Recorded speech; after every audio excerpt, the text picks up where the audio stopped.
Halo Sobat Rebahan, selamat datang di channel hiburan kaum rebahan. Admin akan menghibur kalian melalui membacakan sebuah novel yang berjudul The History of Yi Chen. Kali ini adalah part ke-108. Tetapi sebelumnya jangan lupa subscribe dan aktifkan lonceng notifikasinya agar tidak ketinggalan jika admin update video terbaru. Jika kalian menyukai video seperti ini, jangan lupa like. Jika berkenan, share juga ke teman kalian agar teman kalian juga mendapatkan hiburan semacam ini. Oke, kita lanjutkan di part ke 108. Saat ini Ken Hoken akhirnya bisa menghela napas lega. Dia bertanya kepadanya sambil menangis, "Ichen, sekarang kamu akan membiarkan aku pergi, bukan?" "Membiarkanmu pergi?" Ichen menggelengkan kepalanya dan berkata, "Aku hanya mengatakan bahwa aku akan mengampunimu. Aku tidak mengatakan bahwa aku akan membiarkanmu pergi." "Apa?" Ken Hokian langsung berkata dengan panik. "Aku sudah menyumbangkan seluruh 15 juta yuan yang aku miliki." "Lalu kenapa?" Ijen berkata dengan dingin. "Masalah yang terjadi hari ini adalah karena perbuatanmu, karena kamu menghasut Helian. Jadi sepertinya tidak ada alasan untuk membuat Helian menanggung hukuman perbuatanmu seorang diri, bukan?" "Benar," Helian langsung berseru dengan marah. "Dia adalah pelaku yang sebenarnya." Jijin menatap ke arah Kian Hokian lalu berkata kepadanya sambil tersenyum, "Bahkan kamu saja mengatakan bahwa kamu adalah pelaku yang sebenarnya. Jadi terlepas dari apapun yang kamu katakan, kamu harus ikut dengan rekanmu itu pergi ke tempat pembakaran batu bara dan terus berkontribusi pada harapan proyek." Setelah mengatakan ini, Yi Chen menunjuk ke arah wanita yang bernama Niu Guimin lalu berkata, "Kamu juga, kalian bertiga harus pergi ke tempat pembakaran batu bara bersama-sama untuk menebus segala perbuatan kalian." Niu Guimin sangat ketakutan sampai dia menangis terseduh-seduh. Dia langsung bersujud kepada Yi Chen dan berkata, "Aku tidak bersalah, aku hanya datang karena dipanggil oleh Helian untuk menemaninya bermain mahjong. Aku tidak menjahati siapapun." Ichen berkata dengan dingin, "Kamu pikir aku akan percaya perkataanmu? Kamu harus bijaksana. Aku akan mengampuni anggota keluargamu yang terdaftar di kartu keluargamu. Kalau tidak, kamu akan bernasib sama seperti Helian. Kamu dan seluruh anggota keluargamu akan pergi ke tempat pembakaran batu bara bersama-sama." Begitu mendengar hal ini, tubuh Niu Guimin gemetar hebat. Meskipun dia ketakutan setengah mati, tapi dia benar-benar tidak berani mengucapkan sepatah kata pun. Setelah itu, Yi Chen berkata kepada Tuan Hongwu, "Hongwu, semua gangster kecil yang terlibat dalam masalah hari ini, termasuk He Huaqian, jangan sampai melewatkan satu pun dari mereka. Bawa mereka ke tempat pembakaran batu bara untuk bekerja di sana. Beri mereka akomodasi dan makanan dengan kualitas terburuk. Beri mereka gaji 2.000 yuan tiap bulannya dan beri mereka hari libur selama setahun penuh." Setelah mengatakan ini, dia berkata lagi dengan tegas, "Untuk orang-orang yang bekerja dengan sungguh-sungguh dan rela untuk bekerja lembur akan mendapatkan kenaikan gaji yang sesuai dengan pekerjaan mereka. Sedangkan untuk mereka yang bermalas-malasan akan mendapatkan sanksi berupa potongan gaji yang jumlahnya sesuai dengan pekerjaan mereka. Bagaimanapun masing-masing dari mereka harus menyumbangkan 300.000 yuan untuk harapan proyek menggunakan uang yang mereka dapatkan dari pekerjaan ini. Kamu baru boleh membiarkan mereka pergi setelah mereka mencapai target ini. Dalam satu bulan mendapat 2.000 yuan, satu tahun mendapat 24.000 yuan. Untuk mengumpulkan 300.000 yuan membutuhkan waktu belasan tahun. Bahkan meskipun mendapat 3.000 yuan dalam satu bulan, dan mendapat 36.000 yuan dalam 1 tahun, maka untuk mengumpulkan 300.000 yuan akan membutuhkan waktu sekitar 9 tahun. Zichen berpikir bahwa berhubung semua orang ini terlibat dalam perjudian ini, maka wajar sekali kalau mereka harus menebus perbuatan para penjudi yang sudah menyebabkan orang lain mengalami kebangkrutan dan kehancuran, terutama untuk menebus penderitaan anak-anak yang selama ini harus melalui segala macam kesulitan karena perjudian orang tua mereka.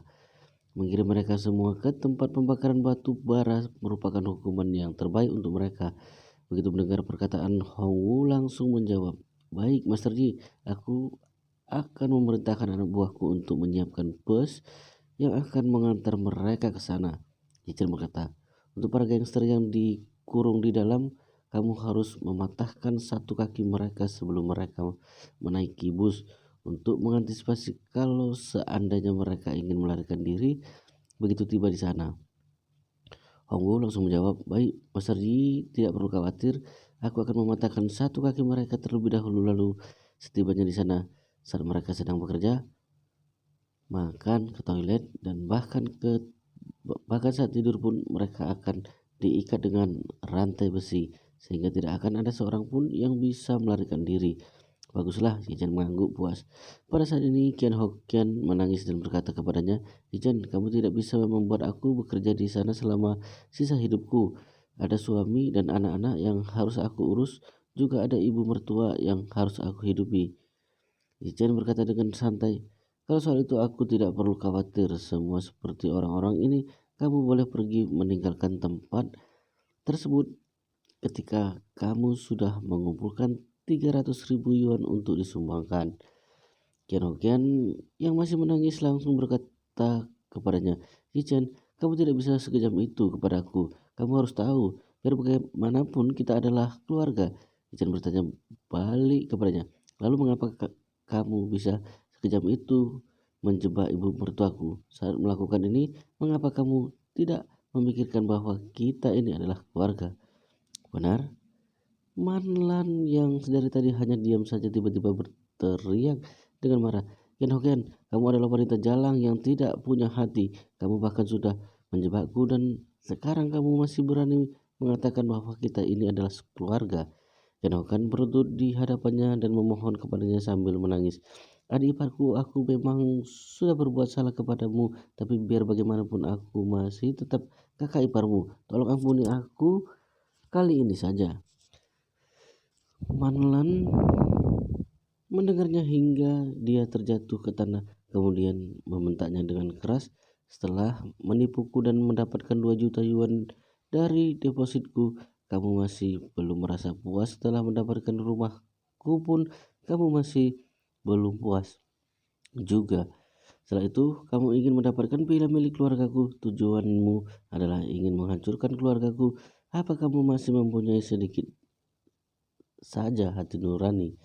Apa kamu mempunyai sedikit rasa kemanusiaan?" Setelah mengatakan ini, Manlan tiba-tiba menyadari sesuatu. Dia menepuk pahanya dan berteriak, "Astaga, uangku!" Sejak tadi, Manlan terlalu fokus memperhatikan orang-orang yang terus menangis dan terlihat sangat menyedihkan ini. Dia benar-benar melupakan fakta bahwa orang-orang ini telah memenangkan uang tunai sebesar 2 juta yuan lebih darinya. Saat ini dia tiba-tiba teringat dengan hal itu, jadi dia langsung berkata kepada Zichen, "Cepat perintahkan mereka untuk mengembalikan uang yang mereka ambil dariku. Mereka memenangkan uang sebesar 2 juta yuan lebih dariku." Alasan utama mengapa Zichen meminta mereka untuk menyumbangkan ke seluruh uang yang mereka miliki ke Harapan Project adalah untuk menghukum mereka, tetapi masih ada satu alasan lagi, yaitu untuk memberi pelajaran kepada ibu mertuanya. Bukankah ibu adalah orang yang serakah? Bukankah ibu adalah penjudi?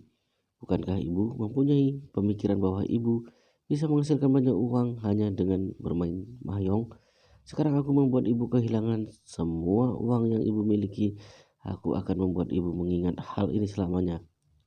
Jadi Zichen bertanya kepada kedua orang itu dengan berpura-pura manis, "Cepat diskusikan bagaimana kalian berdua akan mengembalikan uang yang kalian menangkan dari ibu mertuaku.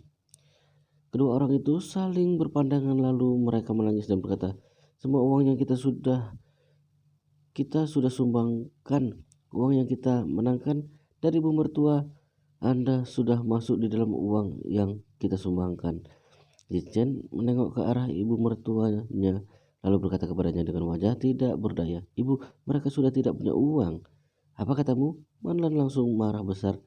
Dia langsung melangkah maju, menjambak rambut Ken Hokian dengan satu tangannya dan menjambak rambut Helian dengan tangannya yang lain. Dia menggoyangkan kedua lengannya dengan sekuat tenaga. Bahkan dia juga membenturkan kepala mereka berdua dengan sangat keras. Dia berteriak dengan histeris, kalian berdua benar-benar brengsek. Cepat kembalikan uangku, kembalikan semua uangku. Rambut mereka berdua dijambak dengan sangat keras hingga mereka berdua menjerit kesakitan. Ken Hokian menangis dan berteriak, adik iparku, tolong ampuni aku. Sebagian besar uangmu jatuh ke tangan Helian. Total uang yang aku menangkan darimu hanya ratusan ribu saja. Dan semua uang itu juga sudah aku sumbangkan. Manlan melepaskan Ken Hokian lalu ia menjambak rambut Helian dengan kedua tangannya. Setelah itu dia melepaskan satu tangannya untuk memukul wajah wanita itu berulang kali dan juga mencakar-cakarnya. Tidak lama kemudian wajah wanita itu sudah terpenuhi dengan darah. Hei wanita bermarga, hei, kalau hari ini kamu tidak mengembalikan uangku, aku akan mengupas lapisan kulit yang ada di wajahmu ini. Aku akan menghancurkan wajahmu. Helian benar-benar kesakitan setengah mati, namun dia tidak berani melawan. Dia hanya bisa menangis dengan memohon kepadanya, Manlan, tolong ampuni aku, tolong jangan sakiti aku benar-benar tidak punya uang. Semua uangku sudah aku sumbangkan sesuai dengan perintah menantumu. Uang yang aku menangkan darimu juga termasuk ke dalam uang yang aku sumbangkan itu. Sekarang aku benar-benar sudah tidak punya uang. Manlan marah besar. Dia merobek mulut Helian dan membentaknya, aku tidak peduli, kembalikan uangku, kembalikan semua uangku. Mulut Helian benar-benar dirobek oleh Manlan hingga berdarah. Rasa sakit yang dia rasakan membuatnya menangis dan meraung kesakitan. Saat ini Manlan benar-benar sudah menggila. Ia hanya ingin mendapatkan uangnya kembali bagaimanapun caranya. Semua uang milik keluarganya disimpan di rekeningnya dan sekarang dia kehilangan semua uang itu karena ditipu oleh sekelompok orang ini. Sekarang ini dia hanya baru mendapatkan rumahnya kembali tapi tidak dengan hartanya yang lainnya. Begitu terpikirkan hal ini, Manlan menjadi semakin murka. Dia memandang Helian hingga wanita itu terjatuh ke lantai, menendang Helian hingga wanita itu terjatuh ke lantai. Setelah itu dia langsung menindih tubuhnya sambil menarik-narik pakaian yang wanita itu kenakan dengan kasar berulang kali. Helian terus berteriak sambil meronta-ronta untuk melepaskan dirinya. Tepat pada saat ini tiba-tiba terdengar sebuah suara seperti suara benda yang pecah yang berasal dari saku pakaian yang dikenakan oleh Helian. Mereka berdua langsung tertegun di waktu yang bersamaan. Tepat setelahnya Manlan langsung berteriak seperti orang gila, gelang, gelangku, gelang giokku. Sambil terus berteriak seperti orang gila, Manlan mengulurkan tangannya dan memasukkannya ke dalam saku pakaian Helian. Setelahnya dia mengadu kesakitan dan langsung menarik tangannya keluar. Pada saat ini dia melihat ujung jarinya terluka dan mengeluarkan darah. Meski dalam kondisi seperti ini dia masih sempat mengeluarkan gelang giok tersebut dari dalam saku pakaian Helian. Hanya saja gelang tersebut sudah tidak dalam kondisi utuh. Ketika melihat bahwa gelang giok miliknya itu sudah rusak, Manlan langsung tertunduk di tanah sambil menangis dengan kencang. Harga gelang giok itu sekitar 4-5 juta yuan dan dia merusak gelang itu dengan tangannya sendiri. Perhiasan paling mahal yang dibuat dari batu giok adalah gelang. Gelang dengan kualitas sebagus ini bisa dijual seharga 4-5 juta yuan. Namun begitu gelang ini rusak, maka hanya bisa dibuat menjadi cincin ataupun liontin kecil yang harganya tidak seberapa. Yang kalau dijual mungkin hanya sekitar 200.000 yuan. Saat ini tubuh Manlan benar-benar sangat lemas. Dia sudah kehilangan uang 2 juta miliknya dan sekarang dia merusakkan gelang giok miliknya yang bernilai 4-5 juta yuan dengan tangannya sendiri. Dia benar-benar mengalami kerugian yang sangat besar. Dia langsung menengok ke arah Niu Guimin lalu berteriak kepadanya dengan histeris, "Kamu tidak menyumbangkan uangmu, kembalikan uangku, berikan semua uangmu kepadaku. Kalau tidak, aku akan membunuhmu, aku akan mencabik-cabik tubuhmu." Niu Guimin sangat ketakutan. Dia langsung berlutut dan memohon kepadanya sambil menangis, "Kak, aku adalah orang miskin. Jumlah uang yang ada di depositku itu hanya sekitar 60.000 yuan. Kalau kamu menginginkannya, aku akan mentransfer uangnya kepadamu." Marlan langsung menampar wajah wanita itu beberapa kali sambil berkata dengan marah, "Aku tidak percaya, cepat buka rekening selulermu. Aku akan memeriksanya sendiri." Niu Gumin berkata sambil menangis, "Kak, aku benar-benar tidak punya uang. Dalam 1 bulan aku hanya mendapat pemasukan sekitar 2.000 yuan. Kalau aku punya uang, aku tidak mungkin mau menerima ajakan Helian bekerjasama untuk menipumu." Setelah mengatakan ini, dia langsung membuka aplikasi bank seluler ponselnya. Ternyata dia tidak bohong. Di rekening benar-benar hanya ada 63.000 yuan. Tubuh Manlan benar-benar hampir ambruk. 63.000 yuan bisa digunakan untuk apa? Dia sudah kehilangan lebih dari 6 juta yuan. Pada saat ini dia hanya bisa menetap ke arah Zichen dan memarahinya dengan kejam. "Semua ini salahmu, dasar sampah. Cepat katakan, mengapa kamu menyuruh mereka untuk menyumbangkan semua uang itu? Mengapa kamu tidak menyuruh mereka untuk mengembalikan uang itu kepadaku?" Zichen mengerutkan keningnya dan berkata dengan tenang, "Ibu, aku sudah menyelamatkan ibu. Bukankah ini yang terpenting?" "Cuy!" Malan berteriak dengan marah, "Aku tidak ingin kamu menyelamatkan hidupku. Aku ingin kamu menyelamatkan uangku. Semua uangku sudah hilang. Hidupku sudah tidak ada artinya lagi. Kembalikan semua uangku. Aku minta kembalikan semua uangku." Zichen menatapnya dengan dingin. Dia benar-benar berharap bahwa dia tidak mengenal wanita ini. Dia memang sengaja membuat wanita ini kehilangan semua uangnya karena dia ingin memberinya sedikit pelajaran. Kalau tidak, lain kali dia pasti akan melakukannya lagi. Dan mungkin saja dia akan menimbulkan lebih banyak masalah lagi. Dia sama sekali tidak masalah kalau wanita ini mati. Dia hanya takut kalau Xiao Churan akan sedih dan terluka. Tuan Hongwu benar-benar kesal dengan sikap Manlan. Dia merasa tidak terima karena Manlan bersikap seperti ini kepada Yichen. Ibu mertua macam apa dia?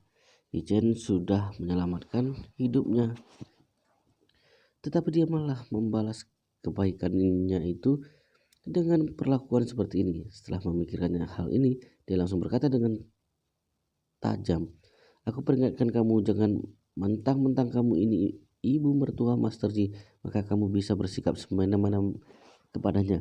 Kalau sikapmu sudah melewati batas, aku tidak akan segan-segan untuk mengirimmu ke tempat pembakaran batu bara bersama dengan orang-orang ini." Manlan sangat terkejut. Dia merasa sedikit takut. Sikap arogannya langsung berkurang. Dia berkata dengan suara yang sedikit pelan, "Ini adalah urusan keluarga kami. Ini tidak ada hubungannya denganmu, bukan?" Setelah mengatakan ini, dia menunjuk ke arah Zichen dan berkata, "Apa kamu tahu kalau pria ini adalah seorang penipu? Saat ini kamu hanya sedang dibodohi dan dimanfaatkan olehnya, dimanfaatkan untuk menjadi pengawalnya. Suatu hari nanti, saat kamu sudah mendapatkan akal sehatmu kembali, kamu pasti ingin membunuhnya." Kesabaran Tuan Hongwu sudah habis. Dia langsung mengulurkan tangannya dan menampar wanita itu lalu berkata dengan marah, "Kalau kamu berani memprovokasi hubunganku dengan Master Yi lagi, aku akan langsung membunuhmu." Saat ini Manan sudah tidak berani macam-macam lagi. Dia tahu betul karakter Tuan Hongwu. Kalau dia benar-benar membuatnya marah, dia tidak akan mampu menghadapinya. Oleh karena itu, dia terpaksa harus mundur beberapa langkah dan tidak berani mengatakan apa-apa lagi. Pada saat ini Tuan Hongwu berjalan ke hadapan Yichen lalu berlutut kepadanya dan berkata dengan ekspresi sedih, "Master Yi, aku benar-benar tidak terima dia bersikap seperti itu kepada Anda. Aku ingin mendapatkan sesuatu. Aku ingin mengatakan sesuatu. Meskipun hal yang akan aku katakan ini mungkin akan membuat Anda marah kepadaku sehingga Anda ingin membunuhku. Tetapi aku tidak bisa menahannya. Aku benar-benar harus mengatakannya." Setelah mengatakan ini, dia meninggikan suaranya sedikit dan berkata, "Anda adalah orang yang sangat cukup kompeten, yang mempunyai kekuatan supranatural. Mengapa Anda mau menjadi menantu dari orang seperti dia? Bahkan meskipun perasaan Anda terhadap Nyonya I begitu dalam, tetapi Anda tidak berkewajiban untuk menganggap keberadaan ibu mertua Anda ini. Terlebih lagi wanita ini tidak pernah menghargai Anda, seharusnya dia sudah mati sejak lama. Setelah mendengar perkataannya, Yi Chen menggelengkan kepalanya lalu berkata dengan santai, "Tidak apa-apa Hongwu, di dunia ini memang ada beberapa hal yang memaksa kita harus belajar untuk menerimanya." Hongwu memandang Manlan dengan tatapan penuh kebencian yang membuat wanita itu gemetar ketakutan. Pada saat ini Manlan sudah tidak berani membicarakan masalah uang lagi. Untuk sementara ini dia terpaksa harus menahan amarah dan rasa tidak terima yang muncul di dalam hatinya. Tempat selanjutnya ada beberapa mobil yang berhenti di dalam villa Chen Jekai berjalan memasuki villa bersama dengan 5 orang yang tubuhnya terikat dengan erat. Wajah kelima orang itu terlihat sangat ketakutan. Begitu memasuki pintu, mereka melihat Helian. Salah seorang pria dari kelima orang itu langsung bertanya kepadanya, "Ibu, apa yang terjadi?" Helian menengok ke arah mereka begitu melihat bahwa ternyata itu adalah suami, putra, dan putrinya beserta suami dan istri mereka. Helian langsung menangis dan meraung-raung. Yichen benar-benar membawa seluruh keluarganya kemari. "Maafkan ibu, ibu benar-benar minta maaf kepada kalian. Ini semua gara-gara ibu. Maafkan ibu karena ibu membuat kalian jadi ikut menderita seperti ini." Seorang pria berusia 50-an langsung bertanya kepadanya dengan tergesa-gesa, "Istriku, sebenarnya ada apa ini? Apa yang terjadi?" Yichen menatap ke arahnya dan berkata dengan dingin, "Apa kamu tahu kalau istrimu ini menipu dan menjebak orang lain?" Aku tidak tahu," pria itu mengelak. Yichen mengamati aksi pria itu dengan seksama, kemudian dia menyeringai dan berkata, "Kamu tidak mau mengaku? Istrimu sudah menjadi bandar judi selama puluhan tahun, jadi tidak mungkin kalau kamu tidak mengetahui bahwa istrimu ini adalah orang semacam itu." Setelah mengatakan ini, dia mengamati kelima orang itu secara bergantian lalu bertanya, "Di antara kalian ini siapa yang merupakan putra dan putri Helian?" Seorang pria dan wanita muda mengangkat tangan dan mereka dan sedikit takut. Saat ini mereka masih belum mengetahui apa yang sedang terjadi di sini. Jijan menatap ke arah mereka berdua lalu menyeringai dan berkata, "Aku menghargai bahwa kalian berdua ini adalah siswa-siswi terbaik yang merupakan lulusan dari universitas ternama. Kalau begitu, apa kalian tahu uang kuliah kalian berasal dari mana?" Dua orang itu hanya saling berpandangan, tidak ada yang berani berbicara. Suami Helen kurang lebih sudah bisa menebak apa yang sebenarnya terjadi di sini. Pasti istrinya tertangkap basah saat sedang menipu orang lain. Jadi dia langsung berkata, "Tuan, kalau istriku berbuat curang saat bermain mahjong, Anda bisa memberitahu aku berapa jumlahnya yang harus aku ganti bagaimana?" Helen berkata sambil menangis, "Suamiku, uang 20 juta yuan milik kita sudah aku sumbangkan semuanya. Uang 2 juta yuan yang aku menangkan hari ini juga sudah aku sumbangkan." "Kamu sumbangkan?" Suami Helian bertanya kepadanya dengan heran. "Kamu sumbangkan kemana?" Ijan berkata dengan dingin. "Dia menyumbangkannya ke Harapan Project." Setelah mengatakan ini, dia mendatangi kelima orang itu lalu menegur mereka dengan keras. "Kalian adalah sekelompok vampir yang mempunyai spesialisasi menipu orang. Entah harapan apa yang entah berapa banyak orang yang sudah kalian tipu selama bertahun-tahun dan berapa banyak orang yang keluarganya sudah kalian hancurkan. Namun kalian sendiri mempunyai kehidupan yang sangat baik. Anak-anak kalian bahkan berkuliah di universitas ternama dan menjadi orang yang sukses. Apa kalian akan membayar ganti rugi atas semua ini?" Seluruh anggota keluarga Helian terlihat sangat ketakutan. Yichen melanjutkan perkataannya, "Hari ini aku akan mengirim kalian sekeluarga ke tempat pembakaran batu bara yang ada di Jinsi. Kalian harus menebus dosa-dosa kalian selama ini dengan menggunakan keringat dan darah kalian." Apa? Beberapa anak muda yang ada di sana langsung terkejut begitu mendengar perkataannya. Salah seorang pria di antara mereka berteriak, "Aku bukan anggota keluarga mereka, aku hanya menantu mereka." Yichen menganggukkan kepalanya. "Menantu juga termasuk. Aku mendengar bahwa kamu adalah seorang rentenir. Benar tidak? Beritahu aku, sudah berapa banyak anak muda yang kamu jebak?" Aku. Yichen mendengus dingin. "Mulai sekarang, kalau aku mendengar ada sepatah kata yang keluar dari mulutmu itu, kamu tidak perlu pergi ke tempat pembakaran batu bara untuk menggali batu bara. Aku akan menggali lubang untuk menguburmu hidup-hidup 10 juta tahun kemudian kamu akan berubah menjadi batu bara. Salah seorang wanita berparas cantik yang berdiri di antara mereka menangis dan berkata, "Aku hanya menantu mereka. Aku juga tidak pernah melakukan apapun yang merugikan orang lain." Chen bertanya kepadanya, "Aku mendengar bahwa keluargamu menjalankan bisnis kasino. Apa itu benar?" Wow, luar biasa sekali guys. Jadi di part 108 ini sampai di sini dulu. Kita lanjutkan di part 109 di video berikutnya. Tapi jangan lupa subscribe dan aktifkan lonceng notifikasinya agar kalian tidak ketinggalan jika admin update video terbaru. Jika kalian menyukai video seperti ini, jangan lupa like. Jika berkenan, share juga ke teman-teman kalian biar teman-teman kalian juga mendapatkan hiburan seperti ini. Oke, kita lanjutkan di part berikutnya di video berikutnya.